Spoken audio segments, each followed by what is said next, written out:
Ako nga pala si Susan. Napasulat ako sa inyo ngayon kasi nais ko sanang ibahagi ang kwento ng buhay ko sa inyo. Hayaan niyong simulan ko ang aking kwento sa pagpapakilala sa kapatid kong si Michael. Dalawa lang kaming magkapatid, mga kamorkada. Ako ang panganay sa aming dalawa.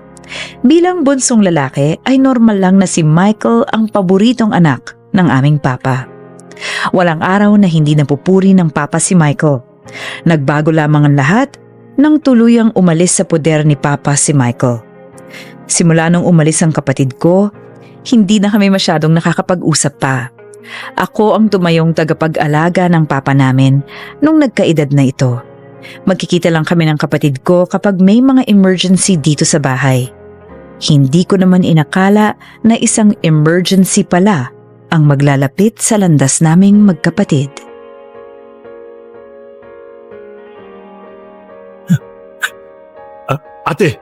Ate Susan, Oh, Michael! Buti naman at nakarating ka na. pasensya na at natagalan. Naipit kasi doon sa buwisit na traffic. Asa na ba ang papa? Kumusta siya? Kasama siya ng mga doktor. Ano ba kasing nangyari? Magkausap lang kami kagabi ha, bakit biglang sinusugod na siya sa ospital? Ang sabi kasi ni Manang nagpahati daw ang papa sa veranda para makapagpahangin. Iniwan lang daw niya saglit tapos pagbalik niya, hirap na daw huminga ang papa. Anak na, di ba kabilin-bilinan ko wag na wag iiwanan ng papa mag-isa? Wag ka nang magalit. Hindi naman kasalanan ni Manang to Saglit lang naman daw siyang umalis kasi nagpakuha nga ng tubig ang papa. Kahit na, alam naman niyang hindi maganda ang kalagayan ng matanda. Sinabihan ko pa si Manang na wag nang iiwanan ng papa kasi baka kung anong mangyari, tingnan mo tuloy. Asan ba ang papa? Halika at pupuntahan na natin.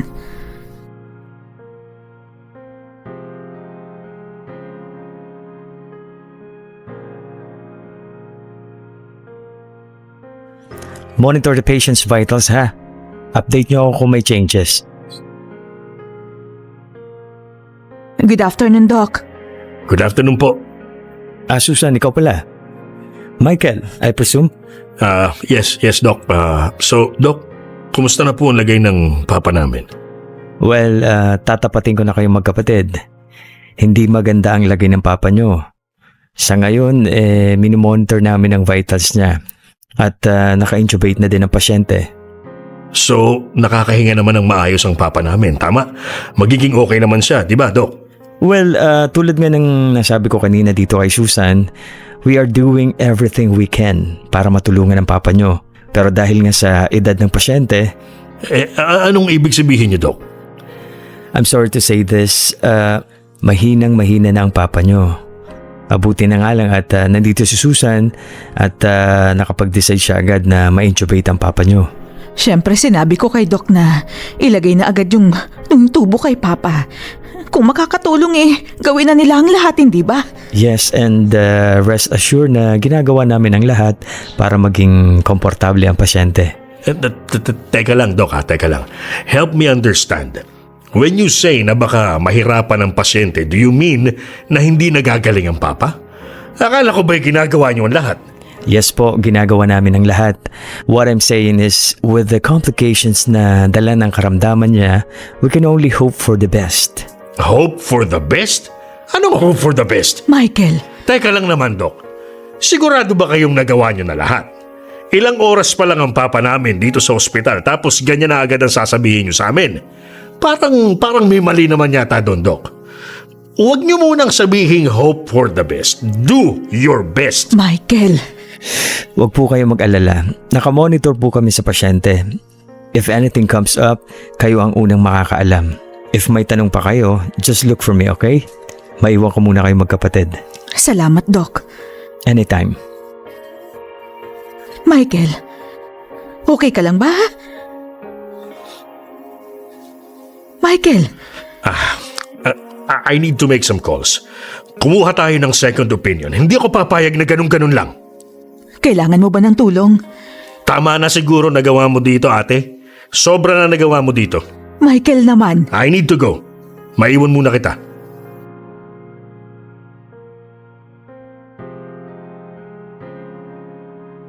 Ano na bang napag-usapan yung magkapatid? Hindi pa nga kami nakakapag-usap ng maayos ni Michael. Simula kanina pa. Kanina pa siya may kausap sa telepono at hindi ako makasingit. Ganun pa. Kumusta naman daw ang kuya?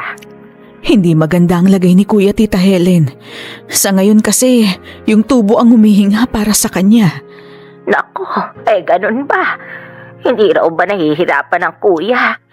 Ang sabi ng doktor na tumitingin sa papa mas maganda nga raw na alisin na lang ang tubo para mas maging komportable ang papa. Matanda na rin kasi ang tatay ninyo. Hindi siguro nakatulong yung walang tigil niyang paninigarilyo noon. Oo nga ho Ano, kumusta ka naman? Ho, Sabi ko, kumusta ka? Ngayon lang kayo ulit nakapag-usap nitong si Michael, hindi ba? okay naman tita. Pagdating naman sa papa, okay naman kaming dalawa. Mabuti kung ganon. Ang importante, iisa ang gusto niyong mangyaring magkapatid. Tama po kayo. O ano, nakapagpahinga ka naman. Hindi nga ako nakapagpalit man lang ng damit bago umalis ng bahay. Pahinga pa kaya? Ay, wag kang mag-alala. At naghahanda na rin kami ni Manang dito. Susunod kami dyan pag nakatapos na kami. Sige po.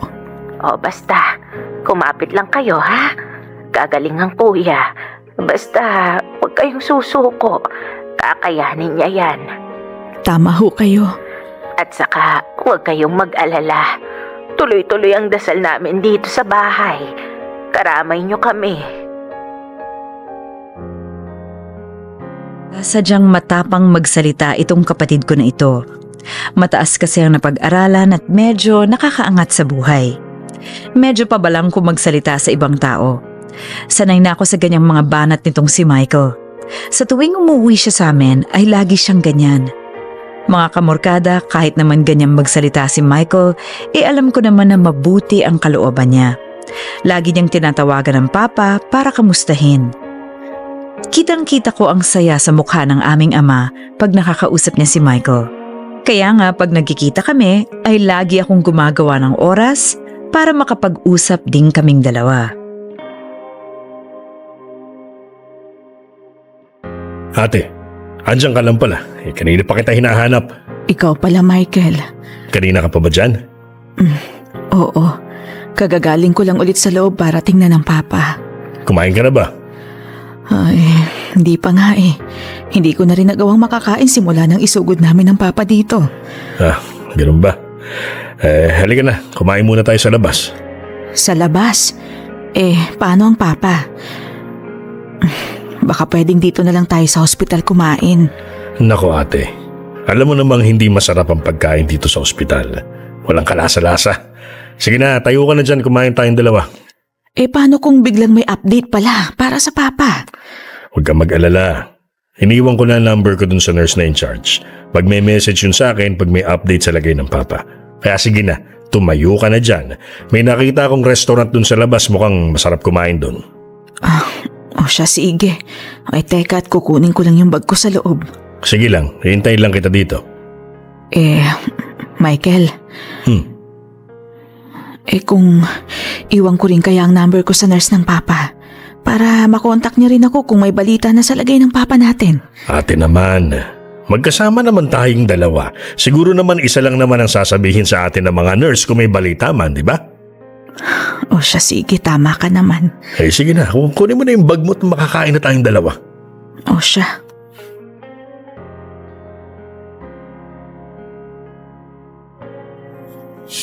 Kunin na lang namin itong package 1. Okay, sir. Package 1. Padagdagan na lang ng extra rice, ha? Extra rice. Noted, sir. Anything else po?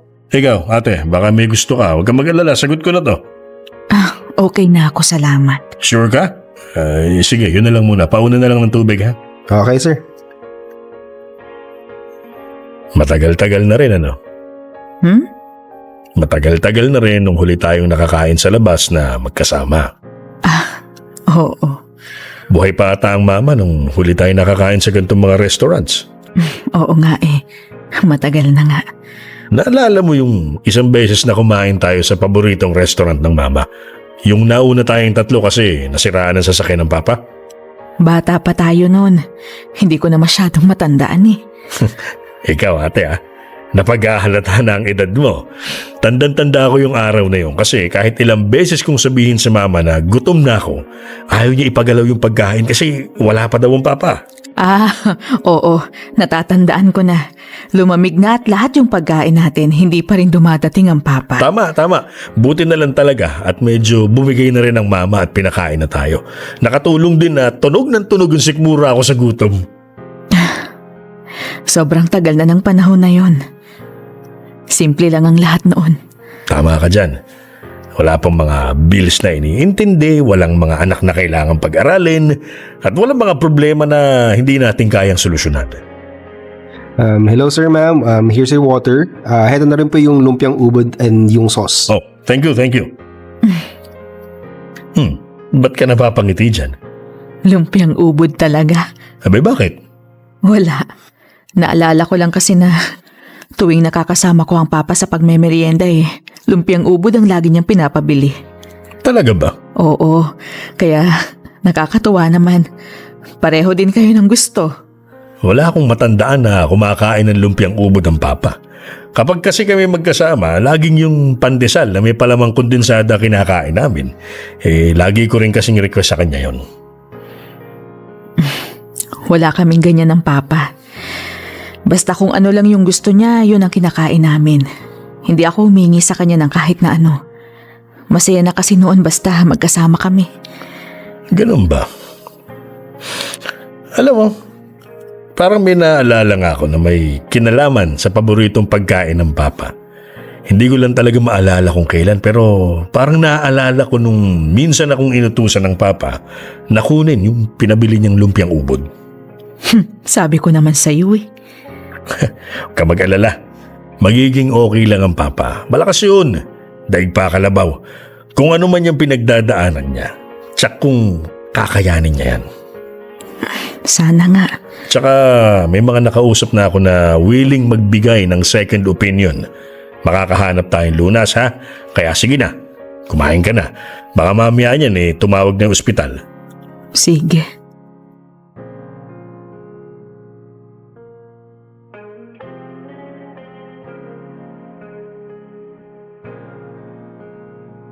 O paano? Maiwan muna kita ha. May tatawagan pa akong espesyalista. Okay ka na dito? Oo, sige lang. Tawagan mo na yung tatawagan mo. Sabihan mo na lang ako pag may balik na yung doktor ha. Konting intay na lang ha. Magagawan ko ng paraan to. Sige na. Ako na muna ang bahala dito.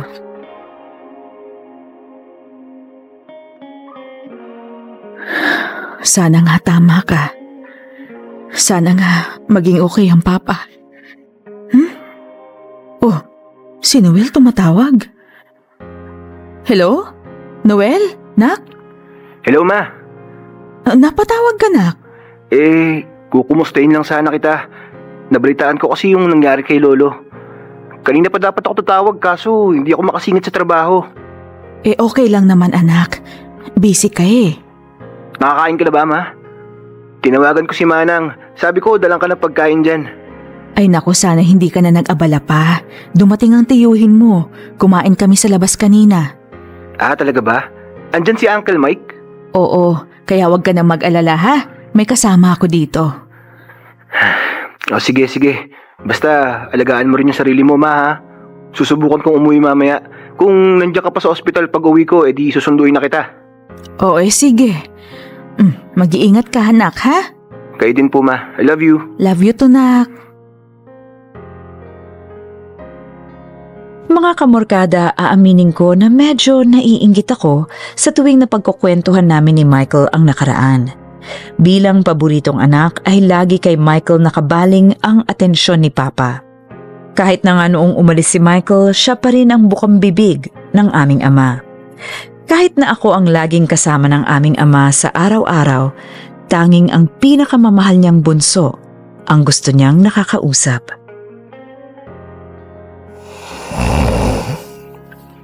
Tingnan mo to. Nakatulog na sa hallway. Te, gising na. Ay nako, pasensya na nakaidlip pala ako. Pansin ko nga. Kulang ka ba sa tulog? Alam mo naman, hindi ba? Maaga akong gumigising para masilip ang papa. Minsan kinakapos talaga ako ng tulog. Okay, nako, magpahinga ka rin minsan. Naku, pasensya na ulit ha. Okay lang, ano ka ba? Ginising na kita kasi pwede na raw nating silipin ang papa. Ganun ba? Oo, sige na. Tayo na dyan, hinihintay na tayo ng papa. Sige, sige.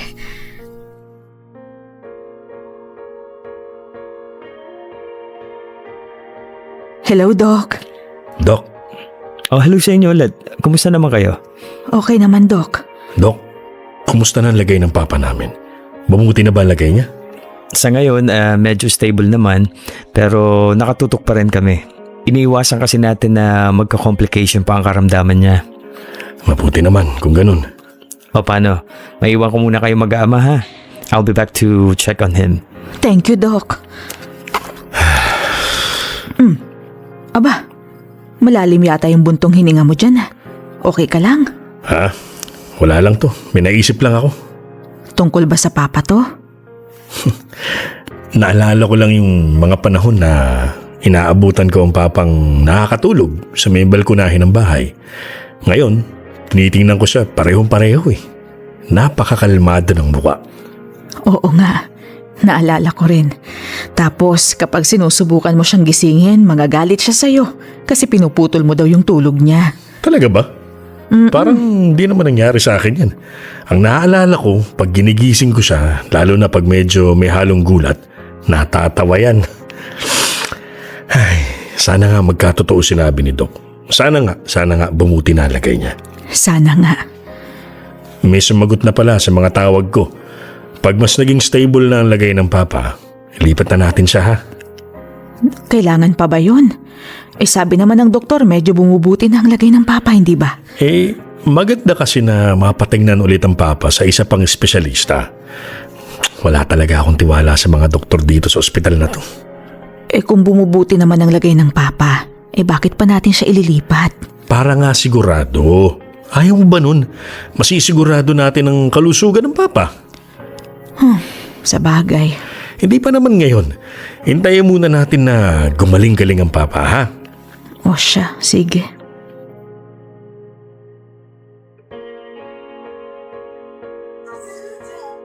Oo. Dalhan niyo na lang ako ng pamalit na damit. O sige, mag-iingat kayo. Sino ba yung kausap mo? Si Manang. Balak daw nilang pumunta dito sa ospital para masilip ang papa. Okay yan. Para makausap ko na rin. Hindi talaga tama yung ginawa niya na basta-basta na lang niyang iniwanan ng papa eh. Wag mo na masyadong pagalitan. Matagal na si Manang sa atin eh. Ngayon lang naman nangyari yan. Kahit na. Narinig ko magpapadala ka din ng damit. Oo. Kasi paano? Medyo nangangati na ako sa suot ko eh. Tama yan. Para presko ka na rin. Ganun na nga. Sige. O paano? Alis muna ako, te ha? Babalik lang ako sa hotel kung saan ako naka-check-in. Makapaligo na rin. Hotel? Bakit hindi ka dumiretso sa bahay? Yan tuloy, gumastos ka pa. Hayaan mo na. Nagmamadali na ako kanina eh. Wala akong mapagparkan dito sa ospital kaya nag-check-in na ako. Kung kaya pa, cancel mo na lang yung hotel mo. Dumiretso ka na kaya sa bahay para isabay mo na sila Manang pabalik dito sa ospital. Ganun ba? Sige. Babalitaan na lang kita ha? Okay ka pa dito? Kailangan mo ng pera?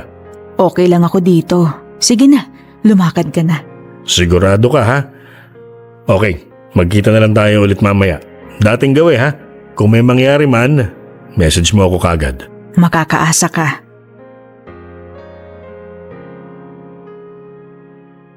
Hello? Manang? Hello, Ate Susan. Ba't napatawag ka? Ano po kasi, malapit na po kasi kami lumakad ni Ate Helen papuntang ospital. Itanong ko daw po kung may papadala pa daw po kayo. Wala naman. Yung damit lang sana.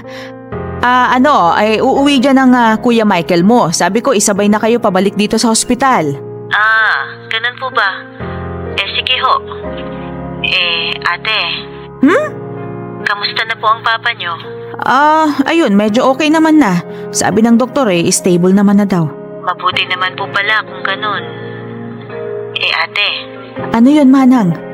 Gusto ko ho sana humingi ng tawad sa inyo. Pasensya na po at napabayaan ko ang papa niyo. Naku, hindi nyo kailangang humingi ng tawad, Manang. Wala namang may gusto sa nangyari. Huwag niyong sisihin ang sarili niyo, ha? Gusto ko rin ho humingi ng tawad sa inyo at kay Kuya Michael na rin ho.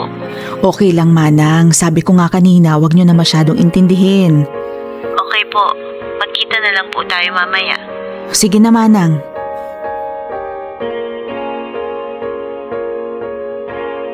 Mga kamorkada, si Manang ang katukatulong ko sa pagbabantay at pag-aalaga sa aking ama. Hindi siguro ako tumagal sa pag-aalaga sa aming papa kung wala si Manang para tulungan ako. Kaya nga nung humingi siya ng tawad ay agad ko siyang pinapatawad. Malaki na rin ang sakripisyo niya sa amin. Siguro nga higit pa kay Michael. Kaya nga laking gulat ko noong biglang nagkaharap si Manang at ang kapatid kong si Michael. Magandang araw po, ma'am. Checking lang po sa pasyente. Sige lang. Okay na po, ma'am. Thank you po. Thank you rin, nurse.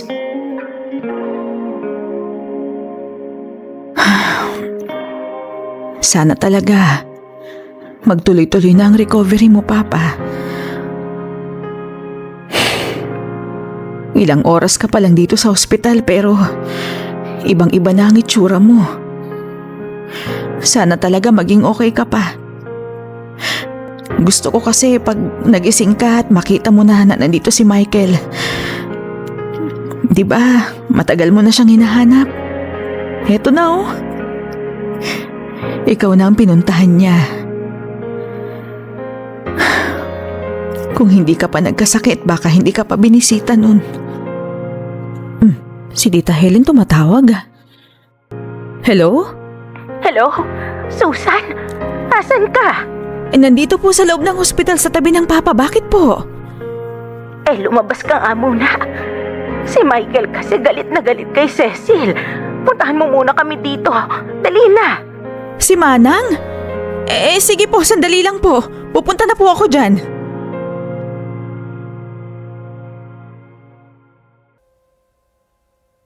Ikaw naman kasi, Manang.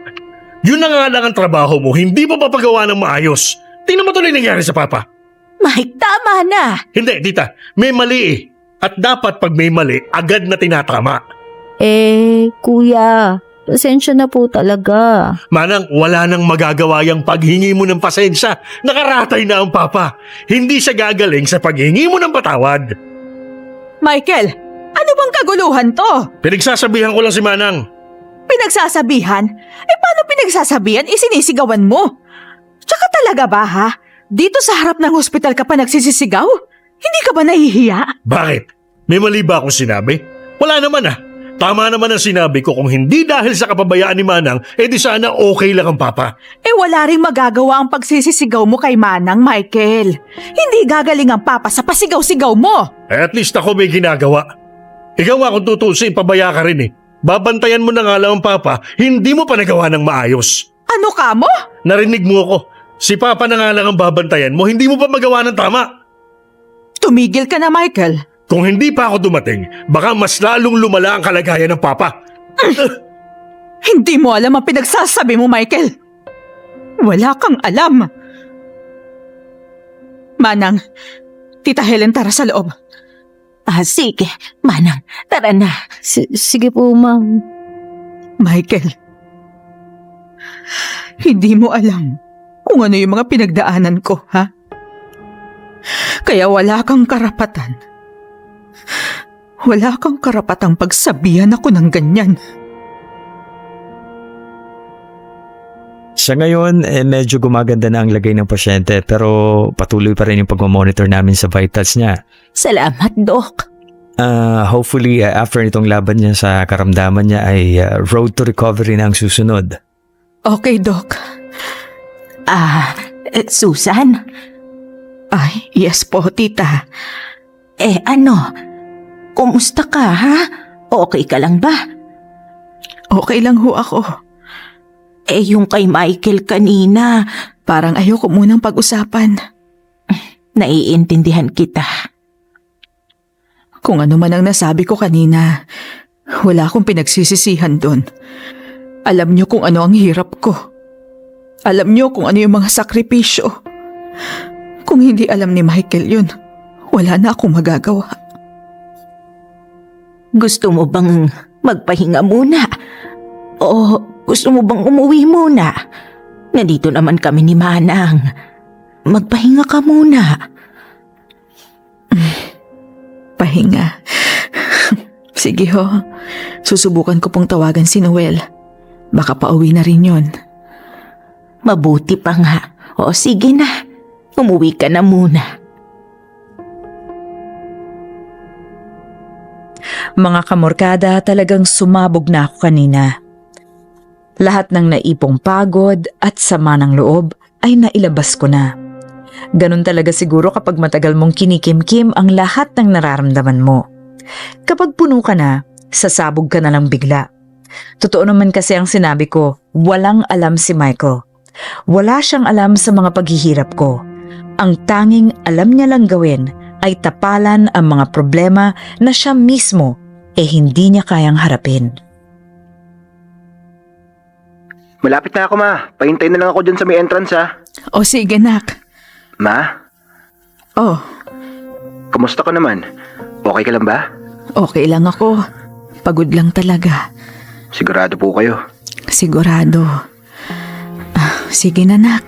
Palabas na ako ng hospital. Hintayin na lang kita, ha? Sige po, Ma.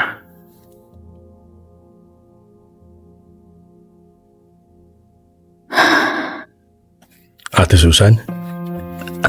Michael, ayoko muna makipag-usap. Pagod na ako. Gusto ko na lang munang umuwi. May susundo ba sa'yo? Oo, malapit na daw si Noel. Siya na ang maghahatid sa akin sa bahay. Ganun ba? Tawagan mo. Sabihin mo ako nang maghahatid sa'yo. Ano? Samahan na lang kamo niya ang Tita Helen sa ospital. Ako na maghahatid sa'yo.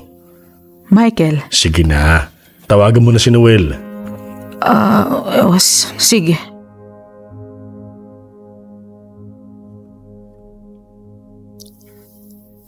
Hello, Nak? Huwag ka na masyadong nagmamadali, ha? Ihatid na lang daw ako nandito, Michael mo. Oo, anak. Oo nga. Okay lang ako. O sige na, ha? Pagdating mo dito sa hospital, puntahan mo kaagad ang Lola Helen mo, ha? Okay, sige. Ingat, Nak. Okay ka na? Oo. Tara. Sige.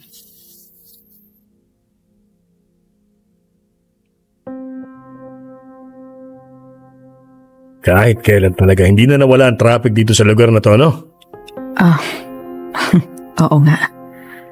Nakausap ko pala yung doktor bago tayo umalis. Kumaganda na raw ang lagay ng papa. Kailangan pa rin daw i-monitor pero malayo na daw sa panganib. Makakahinga na raw tayo ng maluwag-luwag. Mabuti naman kung ganon. Ate, kumusta ang buhay mo? Ang buhay ko? Kumusta ka sa araw-araw?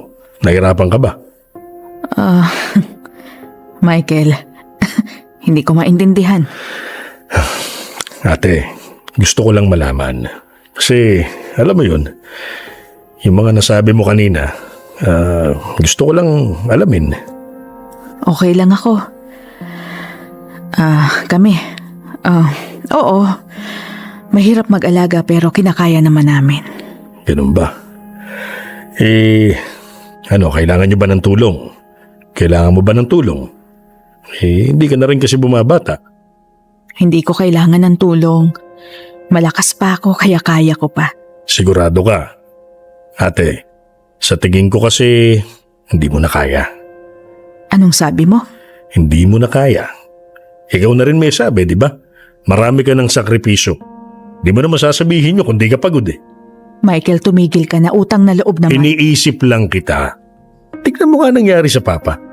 Tingin ko oras na para magpahinga ka na. Ihahanap kita ng makakatulong. Yung tututok sa'yo tsaka kay papa. Diyan ka magaling no? Ha? Diyan ka magaling. Pakiramdam mo, concerned na concerned ka. Pero hindi naman. Alam ko na yan, Michael. Ginawa mo na yan sa amin dati. Teka, hindi ko maintindihan. Michael, magaling kang mang-iwan. Kunwari concern ka pero iiwan mo lang kami sa iba. Magaling kang mang-iwan, ganun. Iniwan? Paano kung iniwan, Ate Susan? May buhay din ako. Hindi naman panghabang buhay, nasa poder lang nila Papa. Kaya nga kita pinapadala ng pera para at least makatulong, di ba? So, paanong nangyari yung iniwan? Todo nga ang alaga ko sa inyo. So yun ba ang tingin mo, ha, Michael? Alam mo, hindi naman pera ang kailangan namin eh. Ikaw ang kailangan namin. Naiintindihan mo ba? Hindi pera. Ikaw. Nandito naman ako ano pa bang gusto nyo? Araw-araw nandito ako. Sabi ko nga, di ba, may buhay din ako. Ako, wala. Michael naman, importante sa akin ang pamilya. Pero may buhay din ako. Hindi lang ikaw. Ang hirap kasi sa'yo. Simula nung umalis ka, ha? Hindi mo na nakita yung bigat ng responsibilidad na iniwan mo sa akin. Nagbulag-bulagan ka. Tinakpan mo ng pera mo para hindi mo makita yung hirap na dinaranas ko. Ate, Nakikita ko na yung bahay. Sige na, Michael.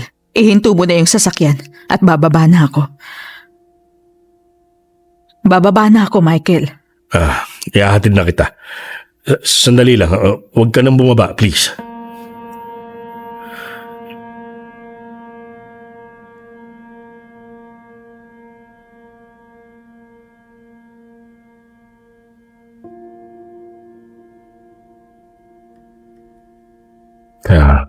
Babalik na ako ng ospital. Tatawagan na lang kita pag may update. Magpahinga ka na lang muna. Sige.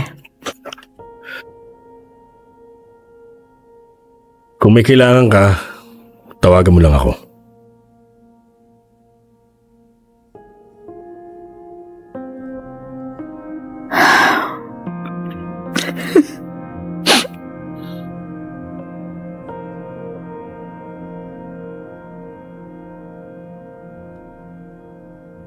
Manhid.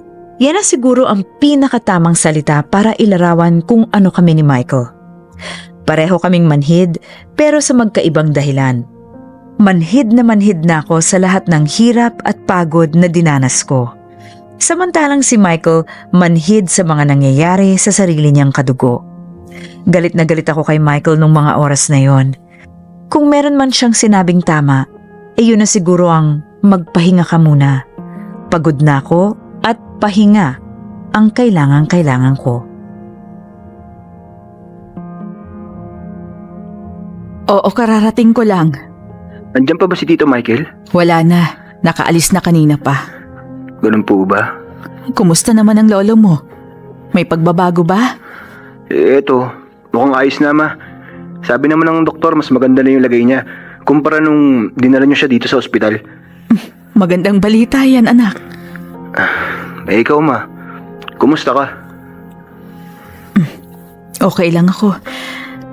Anak, kanina ko pa napapansin na tanong ka ng tanong kung kumusta ba ako. May problema ba? Kasi ma, minessage kasi ako ng Lola Helen kanina. Nagkasagutan daw kayo ni Tito Michael. Huwag mo na masyadong isipin yun. Kilala mo naman kami ng tito mo, di ba? Sige. Basta mamayang gabi o kung anong oras ka man babalik dito sa ospital, magkita tayo ha. Sagot ko na ang dinner natin. Sige, anak. Sige na ma, pahinga ka na muna. Kung babalik ka na sa ospital, pwede mo kong tawagan ha. Susunduin kita. Okay. Salamat, anak, ha? Anytime ma. Love you. Love you too, anak. Magiging okay din ang lahat.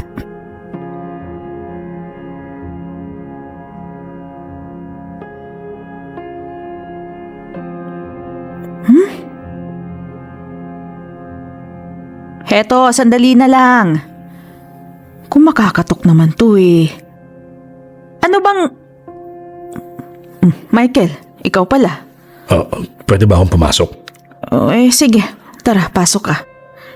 Upo ka muna. Gusto mo ba ng kape? Kumain ka na ba? Kape na lang siguro. Oh, sige, sandali at isasalang ko lang yung initan ng tubig. Galing ka bang hospital? Oo. Okay naman ang papa, huwag ka masyadong mag-alala. Heto, pasensya na at 3-in-1 lang yung meron kami. Naubos na kasi yung drip coffee, alam ko namang gusto mo yun. Hindi. Oo, okay na yan. Salamat. Michael. Pasensya ka na sa mga nasabi ko kanina ha. Dala lang din siguro ng pagod sa mga nangyari. Okay lang yun. Huwag mo na isipin. Ako nga dapat humingi ng tawad sa iyo eh. Pasensya na nabaliwala ko lahat ng mga sakripisyo mo para sa pamilya natin. Natatandaan mo ba nung maliit pa tayo? Tuwing Sabado gigisingin ka ng papa para gumala. Oo. Lagi ako sinasama nung kasi magkakape siya kasama ng mga kaibigan niya.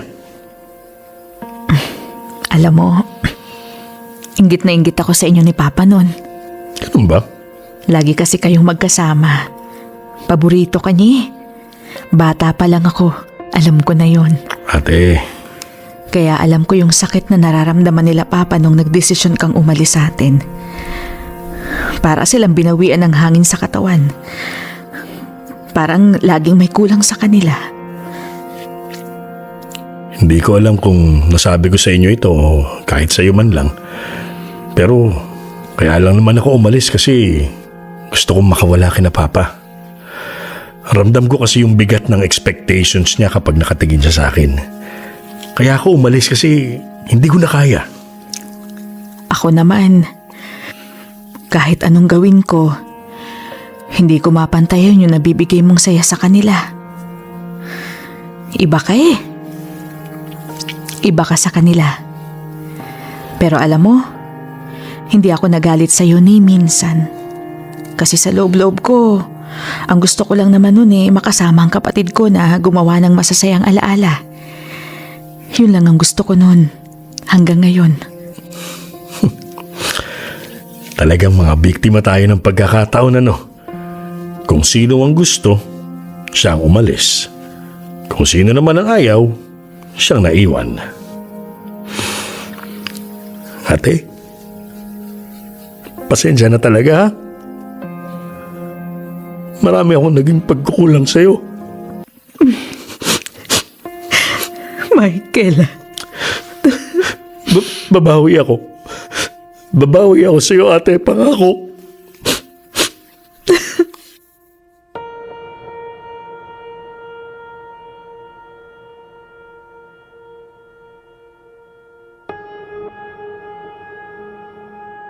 Naging maayos na ang relasyon naming magkapatid. Siguro kailangan lang talaga naming mailabas ang sama ng loob namin para tuluyang maghilom ang sugat na naiwan ng nakaraan.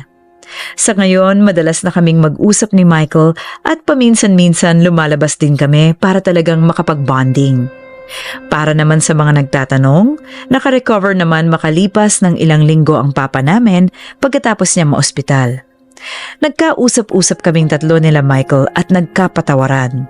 Yun lang naman ang kailangan namin bilang pamilya. Sa ngayon ay maayos na ang pamumuhay naming buong pamilya. Sa tulong na rin ni Michael ay nakakuha na kami ng isa pang tutulong sa pag-aalaga sa aming tumatanda na papa. Mas nagkaroon na ako ng oras para sa sarili ko at pati na rin sa pamilya ko. Hanggang dito na lamang muna ang kwento ko mga kamorkada. Sana ay may napulot kayong aral mula dito. Maraming salamat sa pakikinig. Lubos na nagpapasalamat, Susan.